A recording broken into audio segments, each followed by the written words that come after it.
Сәлеметсіздер ме балалар? Бүгін біздің сабақта ана тілі 1-ші сынып 68-ші сабақ. Тақырыбымыз бас әріптен басталып жазылатын сөздер. Балалар, кітаптарыңыздың 92-ші бетінде орналасқан. Каналға тіркелуді ұмытпаймыз, балалар. Яғни тақырыбымыз бас әріптен басталып жазылатын сөздер. Бірінші жаттығу. Мәтінді түсініп оқы. Тақырыбы қақпашы. Ауыл сыртындағы алаңда балалар күнде футбол ойнайды. Ойын басталарда қақпашы сайланады. Алайда балалардың көбі қақпашы болғысы келмейді. Бір күні футболдан жарыс өтеді деген хабар келді. Оған жақсы ойыншыларды таңдай бастады. Жарысқа тек Ерікті ғана қабылдады. Ерік сол жарыста ең үздік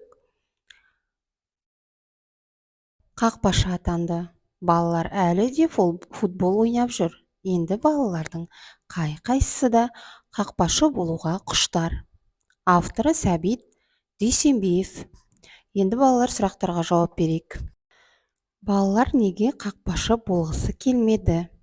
Себебі қақпашы болып бір орында тұру қызықсыз деп ойлады, балалар. Екінші сұрақ, футбол жарысына кімді таңдады? Футбол жарысына жақсы ойыншыларды таңдай бастады. Енді соңғы сұрақ, жарыста Ерік кім үздік қақпашы атанды?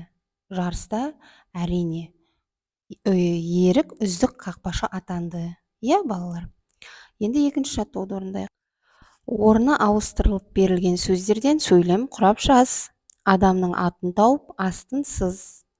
Балалар, бұнда доп, ойнады, балалар деген сөз. Екінші сөйлемде қақпашы болды Мұрат. Яғни бірінші сөйлемде балалар доп ойнады деп құрастырамыз, Ал екіншісінде Мұрат қақпашы болды деп. Осылайша орны ауысқан сөздерді дұрыстап сөйлем құрап жаздық. Енді бұнда адамның атын тауып жаз және астын сыз деген. Бұнда бірінші сөйлемде балалар, яғни кімдер, Екіншісінде Мұрат. Үшінші жаттығу, әр доптың сипатын білдіретін сөздерді тап. Яғни бұнда балалар неше доп берілген? 5 доп берілген, Ал енді балалар доптардың сипаттайық. Қандай түстері? Ең бірінші үлкен доп, бұл осы доптардың ішіндегі ең үлкені әрине балалар жасыл доп, Және көлемдері орташа бірдей доптар да бар.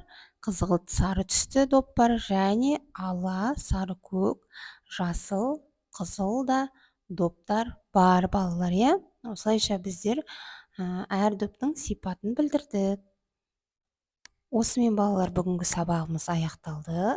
Каналға тіркелуді ұмытпаңыздар. Сау болыңыздар, балалар.